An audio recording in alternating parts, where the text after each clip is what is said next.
You are now tuned in to the Elite Report with Dorian Brown and Tyler Coleman. This is the Elite Report presented to you by Elite Amateur Sports. I am Dorian Brown and I'm Tyler Coleman.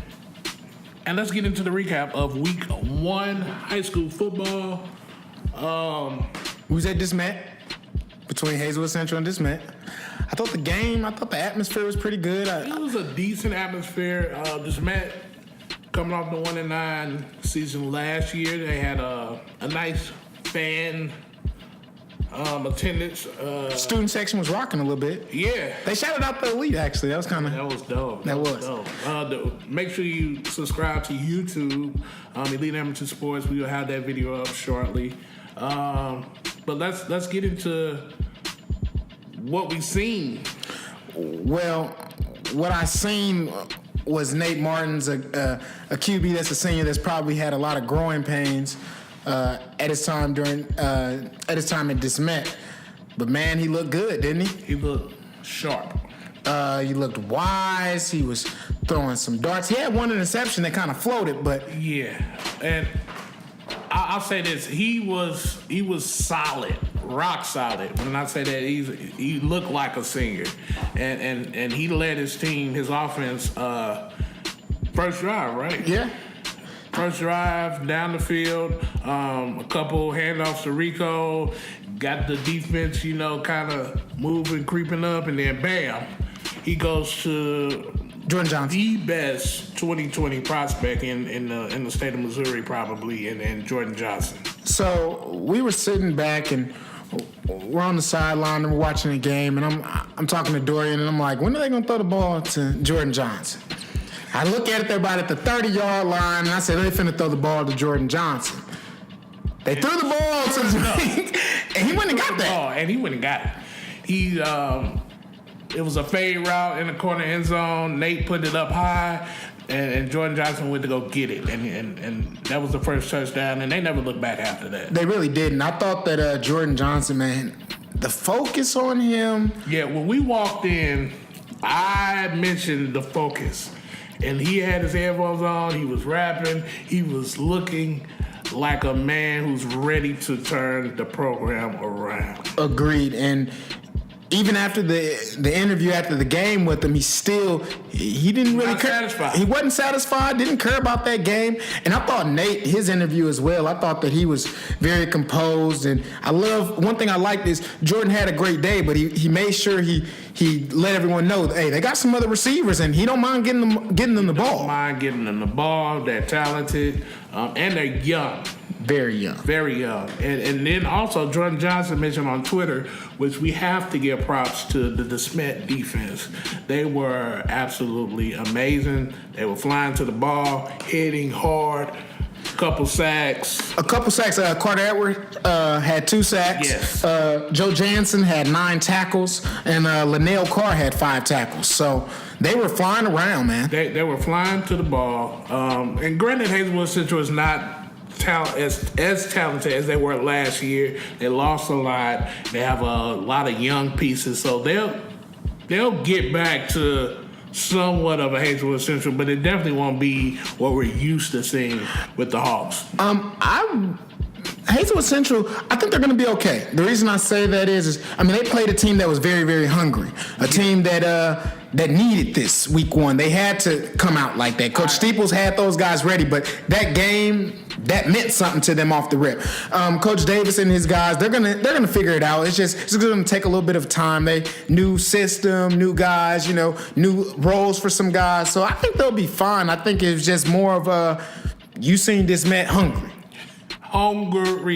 And they have to be hungry because they're in a conference where every team could beat you.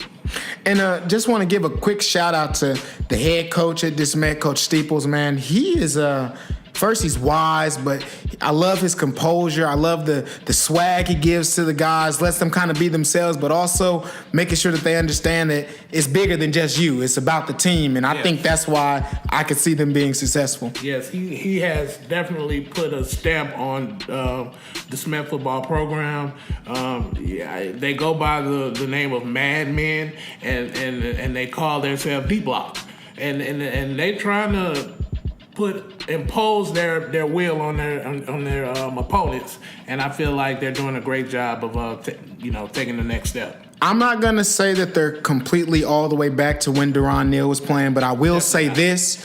They got that swag back. Definitely. Because for a while, it seemed like this Met football, they were just going out there just to go out there because we got a game tonight. Yeah. Now they're going out there with a purpose. Like, we coming here to let you know we not no slouches and we here to stay. Definitely. And that's what it's going to take to get to the next step of becoming the top of the MCC. And our second game that we looked at was the MICDS Rams versus the Berkeley Bulldogs. McClure South Berkeley. Berkeley took the loss, so that gave me my first loss. We both picked this Met, so I started off 1-0. Yeah. I then fell to 1-1 with the MICDS McClure South Berkeley game. It looked like MICDS had a good little change of pace with running backs and things of that sort, and I think that kind of threw McClure South Berkeley off a little bit. What were your thoughts about that? Definitely. MICDS won 28-6 at Berkeley, and that was their first home loss in over 2 years. So that's important. Going to opponent's field who's also ranked in a small school. I believe they were ranked number 9. MICDS was ranked 7 by STL today. I feel like MICDS came in there and kind of imposed their will. Like I said, they want to run the ball. They had a running back over 100 yards. Tyler Purdy. Yeah, Tyler Purdy. And so I feel like that's the kind of step you need for a program who's trying to get out of the limelight, of Lutheran North and try to push for that conference title. Agreed. And then last night we were able to see the St. Mary's Westminster game. And what were your thoughts on that? My thoughts were going into it, St. Mary's was young, but they were really, really talented. And the first play of the game, they showed how talented they were. Agreed. I mean, Cam McCoy to Kevin Coleman for 80 yards. Straight bomb. First play, it was explosive. And I'm going to be honest with you, Kevin Coleman, he's a freshman. I was very excited to watch him play. That first play, he let me understand and know, like we stated last week, that he was here, but he kind of he didn't look like a freshman. He looked like about a junior, somebody that's been here before. Definitely. And I mean, in that atmosphere, you're not at home, first of all. You're at Parkway West. So you're pretty far away from home, and then you get the crowd that mostly was Westminster. Agreed. St. Mary's didn't really show up that much, and to perform like that in your first game, I thought that was amazing. But Westminster didn't fold. They came right back down the field with a long touchdown. Right back. For themselves. And they showed that they have a few guys who are younger that can really, really play the game of football. Yeah, their running backs, that running back duo was very, very special for Westminster last night. Denver Parker, how many yards did he finish with? Denver Parker, he had 114 yards, and then Zion Thompson ran for 128 yards on 25 carries. And they were pretty much unstoppable, running the counter right up the gut.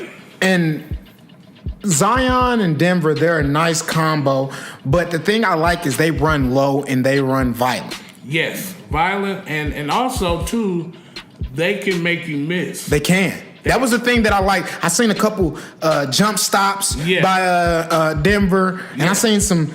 Man, I like the way Zion Thompson. He was really running with those pads. I'm talking about, like, it made me at times think like, I don't know if they really want to keep tackling him, and it showed at times. Yeah, it showed at times.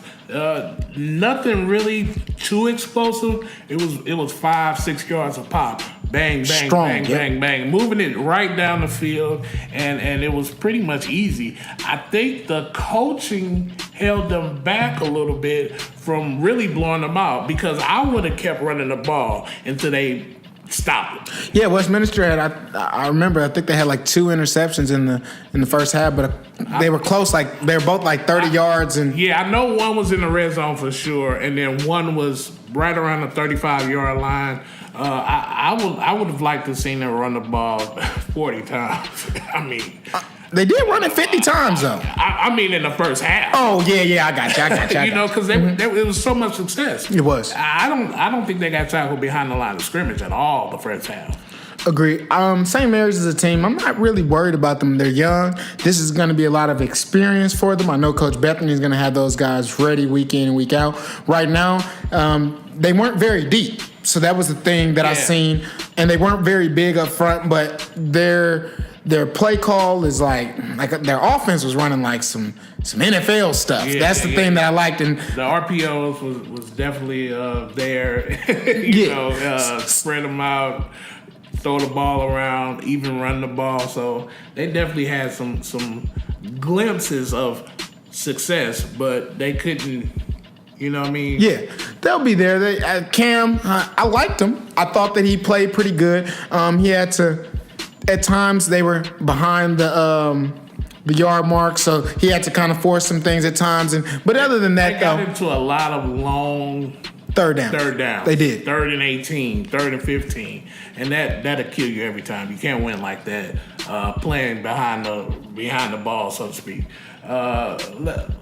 Any other games that you thought were interesting? I mean, for the most part, every team that I thought would win won. Ladue, Handle Rittner, CBC. Oh, I got a game actually. Webster Groves got blown out 42-7 at Jackson. That was pretty crazy. But 2 things I seen though.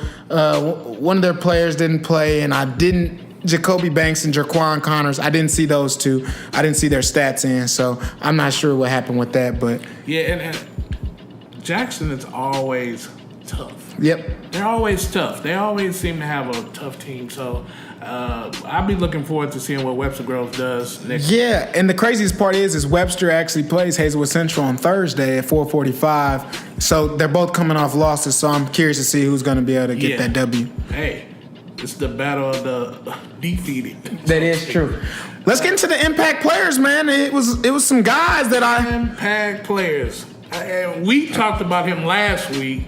We want to bring him up again. Vito Orlando, Lutheran South quarterback.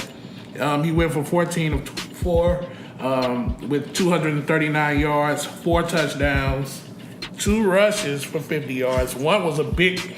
I seen one of those rushes on Twitter, and yeah, I don't know how he didn't get tackled. I don't care that he didn't get tackled. That was a special play, though. I was looking like, man, this don't look like no quarterback a little bit. I'm impressed with Vito Orlando. I think he's going to have an excellent senior season, leading Lutheran South in a really, really competitive Class 3 Missouri class. So I feel like if he has a good year, Lutheran South will have a good year. Agreed. And I don't see him taking any steps backwards. Definitely not. One surprise was Clayton. Yeah, they jumped on a Gateway 33-0. 33-0. And if you don't know, Gateway is in the PHL. They are perennial, usually a good team. The last 5-6 years, they're really good. This year that they're down in talent, but they usually are sound. But Clayton, kudos to you, and kudos to Jalen Williams with 15 rushes, 125 yards with 3 TDs.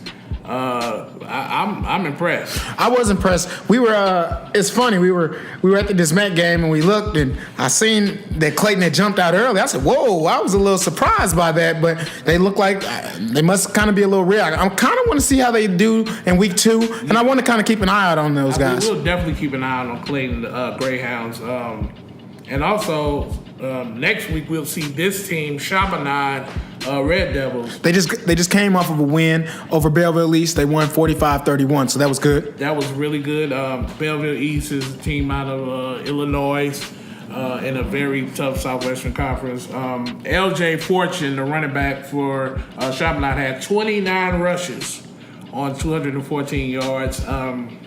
That's impressive. Impressive, to say the least. When you get to over 150 yards, you're definitely talking about some real work. And I'm curious to see what he does next week at the Eastside Classic. And I'm curious to see him because he has a big task on his hands, which we'll get to in a little bit. Yeah, definitely.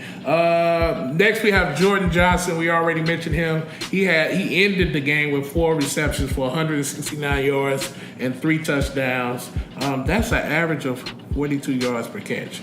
That's unreal. I'm just gonna say this, and I'm gonna pretty much be done talking about him for a while. He's not fair. So that's just, it's like I haven't seen many guys in week 1 touch the ball 4 times. Almost all 4 times were touchdowns, and 3 of those definitely were touchdowns with ease. I don't even think he broke a sweat. I'm not trying to be funny. Like, I'm just gonna be. I haven't that seen. Man don't need no Gatorade. Dorian, we gonna move on, but I just really I haven't seen really anything like that before. You know what I will say for those who were naysayers of him, who like, yo, you got the Alabama offer, it's not real. Look here, it's real. No, it's real. It's real. Next we have one of the best quarterbacks in there, if not the best, and Brett Gabbert of CBC. He didn't play long. He only played probably the first half. He went 9 of 11, guys. 9 of 11 for 181 yards, 3 touchdowns. It's not much to say about Brett. I mean, Brett Gabbert. He doesn't have the size. He doesn't have the, electric speed, but he just gets the job done. I'm so impressed with him every week. He's the reason why CBC is one of the best in the Class 6. I like Gabbert. Gabbert's a stud. Gabbert throws a football. Gabbert has football in his blood, and I'm looking forward to seeing him on Friday, which we'll get to in a little bit as well. We'll definitely get to that. Let's look at the freshmen. The freshmen. The newbies. Arlen Harris Jr. of Lutheran St. Charles. Before you get into the stats, I just want to say I absolutely heard he went crazy. He's a guy who works hard. I mean, hard. Trains religiously. Okay. And I feel like that program over there in St. Charles, Lutheran St. Charles, they'll be somebody who we're talking about for the next couple of years. And we just talked about one of their freshmen last week as well, too. The big fella. But let's get back to Arlen Harris Jr. He had 12 rushes for 112 yards, 5 receptions for 93 yards. That spells like you're doing everything. You're going to be sought after, because nowadays you can't just be a running back. You have to be a running back who can catch the ball and block. Now, I don't want to put too much pressure on him, but he's starting to sound a little bit early like a Kyron Williams to me. But he's a lot beefier. Okay. He can get in between the tackles and really take a beating, but still go. I'm just saying, by the numbers, and that sounds like some stuff Kyron Williams does. I'm not saying that that's him. I'm just saying the numbers kind of sound like a guy that does everything, and for a freshman, that's big. That's huge. Next, we have Jamarion Wayne of Parkway West. I'm going to give you some stats here. Okay. 3 receptions. Okay. 119 yards. Okay. 119 yards. Okay. 3 receptions. 3 interceptions. Okay. That's playing both sides of the ball, people. Yeah, you getting after it. Hey, you can't beat that. As a coach, what more could you ask for? He's a freshman. As a freshman. That's impressive, guys. So, Jamarion Wayne, shout out to you. And next we have Kevin Coleman of St. Mary's. We've seen him in action. We talked about him the first play, 80 yards real quick. He had 5 receptions for 96 yards, 2 TDs. He ran one back, 75-yard kickoff return. Impressive. And right before we get into next week, Eureka Wildcats got a marvelous victory. They got 24-20. Tyler Kennedy threw a touchdown to Avery Taggart with 14 seconds left. Taggart is a kid. He's pretty special. He's playing football at SIUE, and he also has a basketball scholarship, and he'll be playing that at SIUE as well. Sport athlete. Yeah. The next level, that's impressive. I mean, I'm gonna be honest. Every time he plays tight end, I'm looking forward to seeing him. But Antonio Sanders also pitched in with 2 interceptions as well too for him. Taggart, which one would you consider him better at, football or basketball? I'll probably say Taggart is probably a little bit better at football, but him at basketball, it's not really. He doesn't really miss much of a beat. I got you. And before we get into next week, I gotta brag a little bit. Okay. You know, because we did the predictions last week, and let's take a look at our records. Okay. The Smet, we both picked the Smet. Yep.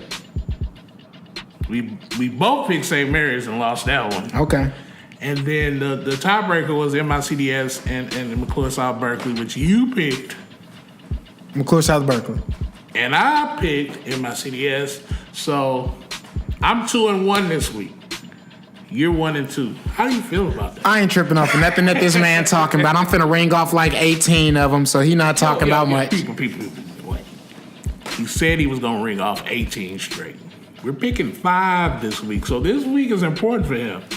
Trust me, this is what I do. I ain't gonna lie to you, it was week 1. It was week 1. So I hadn't seen everybody. Me neither. So I had to, but you had a better guess. You got lucky, I'll give it to you. It's week 1. Luck? I don't believe it. No, that's strong though. I'll give you your props. So this week, I get the bragging rights. Next week, we'll see. I don't know. I can't let you get you 2 weeks. Let's get to next week. Week 2, I think is the most. I tweeted this. This is the biggest football event in the Midwest next Saturday. I don't care about nothing that you're talking about. I don't. This is the biggest event. And guess what? Did you know something? We'll be there. We will be there. We'll be in attendance. So if you see us in our Elite Am shirts, Elite Amateur Sports, come say what's up to us. We love y'all. We do. We love y'all. But let's get into the first game. We got Cardinal Ritter and Cahokia. Both of them just came off of wins. Cardinal Ritter with an 82-0 win over CPA. Straight disrespectful. BG bringing them boys over to that Illinois side. Love and pride. But Cahokia said they got a couple defensive players that got something to say about that. Hey. I play a team in New Jersey who they really should have beat, but they had some mental mistakes. So this year, I want to see, can they correct that? Can they fine-tune those mistakes and turn them into some really great plays? Okay. I'm interested in seeing that. I'm going to say Cahokia, I seen they jumped out to like a 54, I think it was 54-21 win. I'm not sure, I forgot who they played, but I know they got 2 people that go crazy on the ball. Delirious Rogers, he had 16 tackles. But then it's like, okay, buddy, who coming with him? He had Shamon Hudson with 15 tackles, 13 solo tackles, and 2 sacks. That's impressive. 2 sacks and 13 solo tackles. Well, I'm gonna say this: I don't think Cardinal Ritter got tackled last week, but maybe they'll get tackled this week with these 2. I don't know if they got touched last week, 82-0. Hey, no, I want to give a shout out to my man Jameson Williams, aka Juice Man. That hurdle. Hey, if you don't know, go. Make sure you go on Twitter, look up Jameson Williams, aka Juice Man. He ran one, it looked like about 60, 70 yards, and leaped over a defender. I'm going to say the thing that I was most impressed about with all of that whole game, I didn't see no crazy numbers. It seemed like everybody was eating. Everybody touched the ball. Even our freshman, Luther, he had a touchdown. He did? Jeremiah Hayes, he has 17 tackles, which is the leading amount of tackles in the city of St. Louis. So, I mean, that was impressive in itself. 17 tackles? I can get 17 tackles. Man, those 2 are going to go at it. Yeah. That's going to be an interesting game 1. Tip-off is 11:30. Kickoff, man. Kickoff. I apologize. I'm still. Yeah, you still in basketball mode, man. Not only that, I mean, I do got basketball in my mind just a little bit, but it's football season. Okay. We ain't gonna get into that right now. We'll wait on that. So, what's game 2? Chaminade coming off the W. Coming off a big W. But then they gotta go against Phillips, the Phillip Wildcats. Did you know something about those guys that got 2 championships in 3 years? What's that? 2 state championships in 3 years? What's that? Hey, the Phillip Wildcats, they bringing that funk. Man, I heard that they might be the best team in Illinois. And Chaminade has to deal with them. What can we expect from Chaminade and Brady Cook? Because he didn't have a good week 1. Okay, I'm gonna say this. I think the city's gonna be out this whole Saturday. If you don't know, this classic will probably bring in 10,000 people. Not probably, it will bring in 10,000 people. Agreed. I think Brady Cook didn't have that great of a week, but they were able to escape with the W, so it doesn't matter. We're gonna scratch that. Okay. Brady Cook, he just got offered by Mizzou.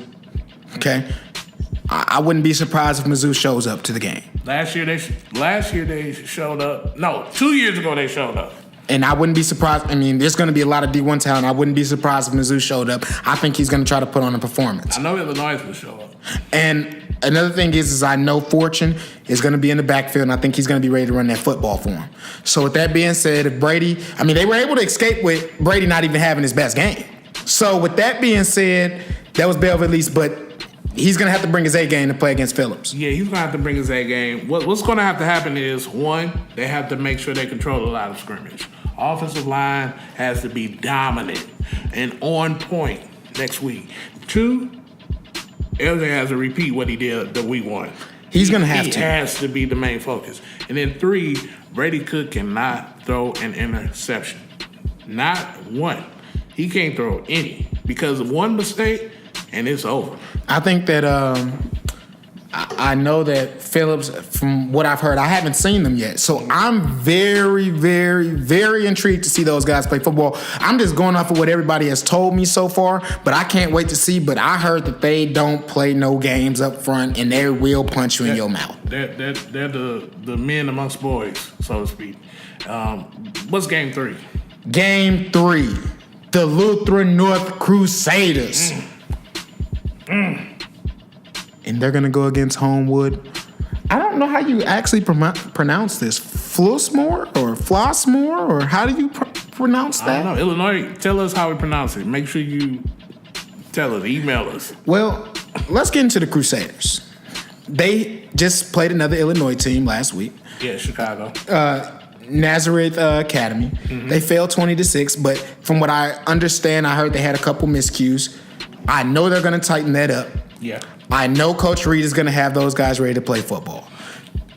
What I think is going to have to happen for them is they're going to have to make sure they dominate at the line of scrimmage, and I know that's what Reed wants. I know that's what Reed preaches, and so the quarterback is going to have to make sure he doesn't make any mistakes. He's really, he's a senior, so he should be fluent with the offense. And on the defensive side, we're going to have to see some guys step up and make some big plays. Azubuike didn't have his best week last week. Mm-hmm. I know he has a chip on his shoulder to come out there and be ready to go. Definitely. I think that I haven't seen Homewood. They are coming in to the game 2-0. Yes. So I'm not sure what they're going to run, but I know Coach Reed is watching tape. I think that Azubuike is going to have a good week. That's me personally. I just don't see him having – he had a decent week last week, but I don't see him not coming with that firepower. Now, I do think that it's going to be important for Jack Buford and the offensive line to control that. They're going to have to. And I think another thing that's going to be key is Luther North has Davion Harris. Mm-hmm. He is going to have to get to that quarterback with the quickness, because I don't think you can play around and let these guys. I haven't seen them, but from what I've heard, they're real. So if that's the case, Big-time players got to step up in big-time games, and I don't see Davion Harris. St. Louis is going to beat her. He's going to put on a show, I think. Well, it's week 2. You're coming off a loss. It's important for you to make sure you make a statement in the first quarter. Mm-hmm. I feel like the momentum has to be there from the start to the end. You can't take a play off. You can't, get down on yourself because, they scored. It has to be continuous fight throughout the entire game.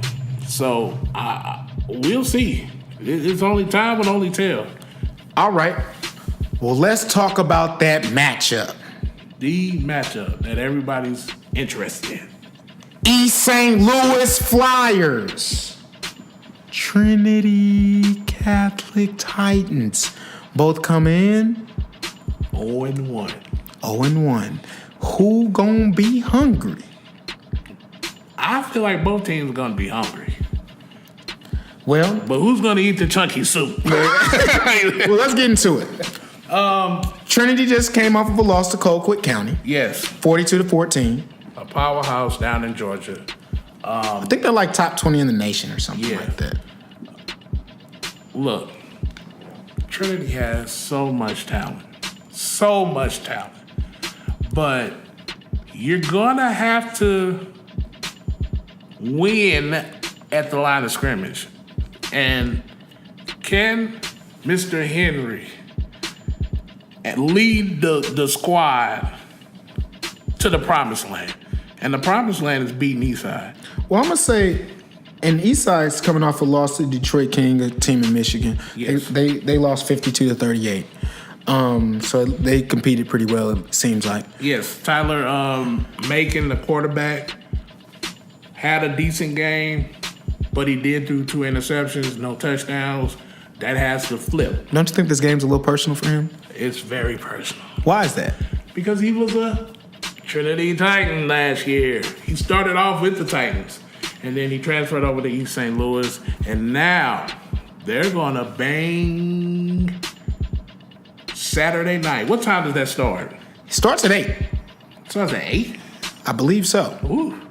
Now, Prime time? Prime time. Now, the thing about that is, it starts at 8. I hope it actually starts at 8, because we got some good football ahead. Oh, yeah. But I think the thing that about this game that makes me very, very happy is I don't think these two really like each other. Just gonna be completely honest with you. I don't think they do. And the reason I say that is because you got the City of Champions, you got the movement. Somebody got to get out of the way. Somebody got to, and I know this is what I do know. I know East St. Louis gonna bring that funk. You already know that. And I know Trinity Catholic is not gonna be okay with not putting on the show in front of the city. It's time. You know what? I'm challenging the Trinity Catholic Titans. It's time to prove that you are who you say you are. Look here. Last year, they went to Lutheran North, and they put on a show, but they came up short. The year before that, they put on a show, but they came up short. It's time to put on a show and come up with that W. I'm going to say this. What you just said, I know Isaiah Williams. He's a senior. Yes. He knows that. Yes. I know Marcus Washington. Yes. He knows that. I know that Ira Henry. He knows that. Definitely. They're going to be ready to play some football. But let's get into our predictions, though. Predictions. Game 1. Cardinal Ritter, Cahokia. I'm going with Lion Pride on this one. And I think it's going to be closer than the experts think. But I like Cardinal Ritter because they didn't let up a touchdown yesterday. Friday night. I talked to BG yesterday. We talked to BG yesterday. Yeah. I'm going BG. I'm going Cardinal Ritter. STL. I'm going the Lions. Oh, okay. What's the score? I'll pass on that. You can't pass on that. I'm putting you on the spot. You got to come up with a dang on score. Give me Lions 35-14. 35-14. I'm gonna go 42-21. I can respect that. Let's get into game 2. Game 2. Chaminade Phillips. Who you like? Phillips. I'm gonna go Phillips too. I think they got too much firepower. Chaminade, I think they can hang in there for the first half, but I don't think. Only reason I'm gonna pick Phillips, I think it's gonna be a lot closer than a lot of people expect, though. Really? The reason I think that is, I think that Chaminade gonna come in with a chip on their shoulder. I think that the task is just a little bit too big. Only reason I'm saying that is because last year they had Marcus Greer, Trevor Trout. Those guys are gone. They're big up front. So with that being said, that's the only reason. I haven't seen Phillips though, so I just want to let the whole St. Louis know I'm not rooting against Chaminade. I just think that the task might be too big. But of course, I want to see Chaminade win. Definitely. But yeah, I'm with you on that. Same sentiments. It's just it may be a little bit too much for them too soon. Game 3, Lutheran North.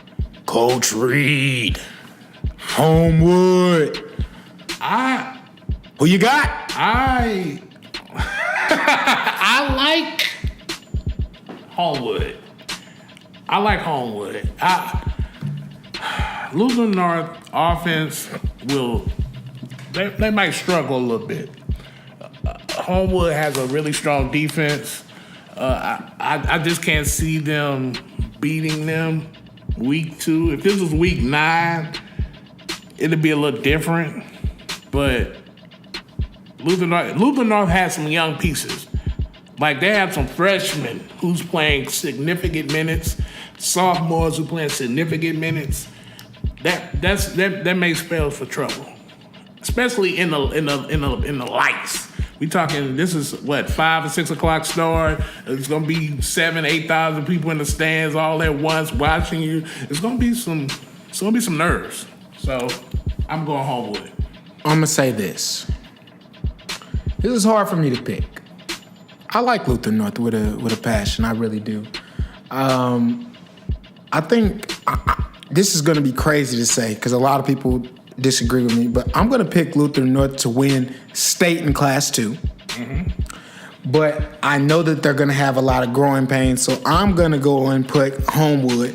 I think that Lutheran North needs a game like this, you know? This is just another thing that's going to help them on their trail to dethrone Lamar this year. You know what I'm saying? Just to be completely honest with you. So I don't think they're going to go in here. I'm not saying that they can't win. I hope they do win. That's the ultimate goal. I just think it's going to be a little bit tough. But I'm going to say this, though. This game right here is going to help them when November comes. No doubt. And let me be quite honest. All these teams participating in this event it's gonna help them because a lot of times in high school football you get games where they're so lopsided and it's like, what can we teach out of this? But when you go against the top of the best in your area, you can only do one thing, and that's get better. And the thing I liked about what Coach Reed did, and I read an article about what he said, the reason he picked these two teams, Nazareth and Homewood, he wants to put those guys and have their back against the wall early.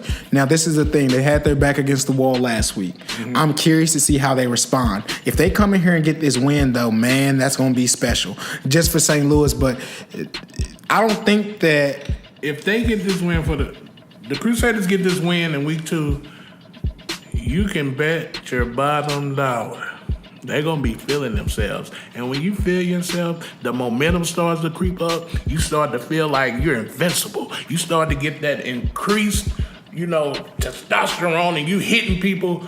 They're going to be one of the toughest teams to beat in Class 2 and in the Midwest. Lutheran North is my Class 2 state champions. Okay.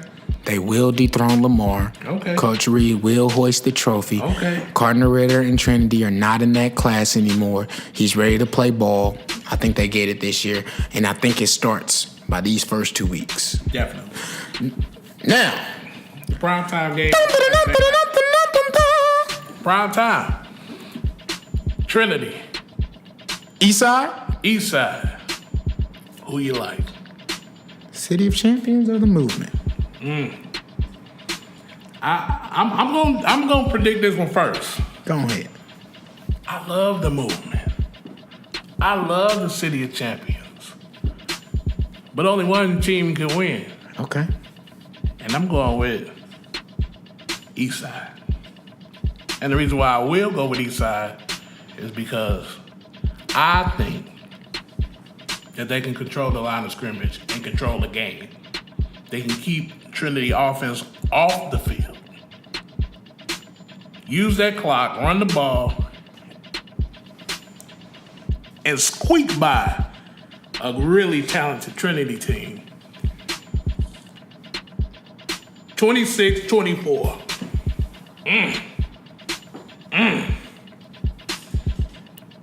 I disagree. Give me the movement. Okay.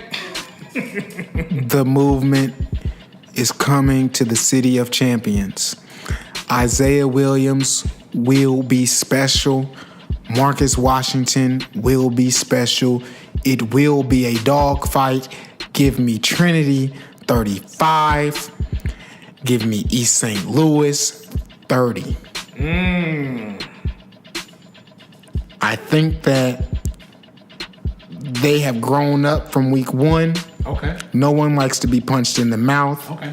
The game between Eastside and Detroit, they played pretty good. I think that Eastside's going to have a little bit of...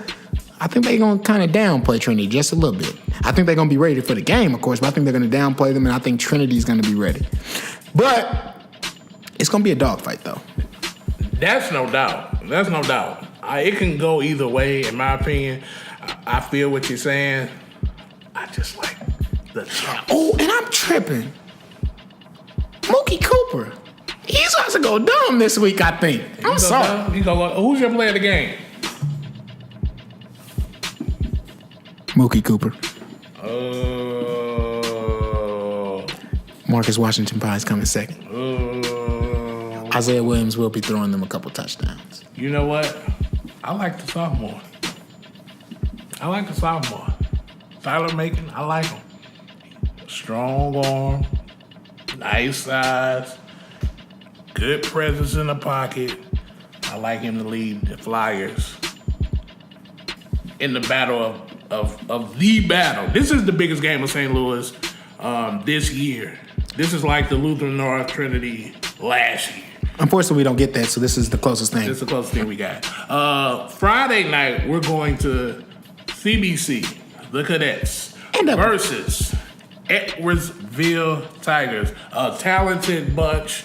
That QB is sought after by Illinois, Indiana, pretty much the whole Big Ten. CBC, we know about them, solid as a rock. We talked to MJ yesterday. He's ready. Brett Gabbard will be ready. Who you like? Scott Pingle, the CBC Cadets will keep it rolling to go 2-0. It will be a dogfight. Give me CBC. Who are you picking? I like that pick, and I'm going to go with CBC as well. I just can't go. I can't go against them. They're so solid.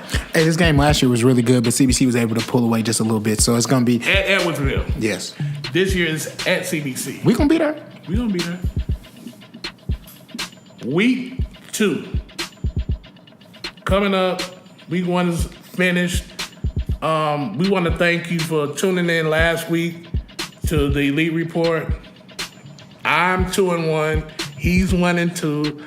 I'm finna ring off 18 in a row. He will be losing.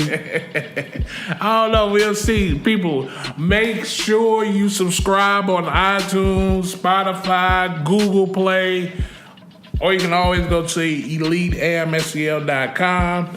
Make sure you go to YouTube, Elite Amateur Sports, subscribe. We got videos. We got interviews.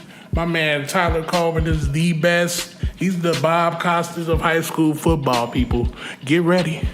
Get ready. We're almost done. We ready? Dorian is 100% out of control. He's the best filmer in St. Louis. He knows this. I'm just part of the team. All I do is just interview people. But if you guys have any questions, make sure y'all email them to him. Yes, sir. Email elite, ELITEAMSTL @gmail.com. We will put you on the podcast. Send us questions. Send us answers. I don't know. Send us something. The classic! The Elite Report, we out. Peace. Thanks for tuning in to the Elite Report. Subscribe, share, and above all, stay elite.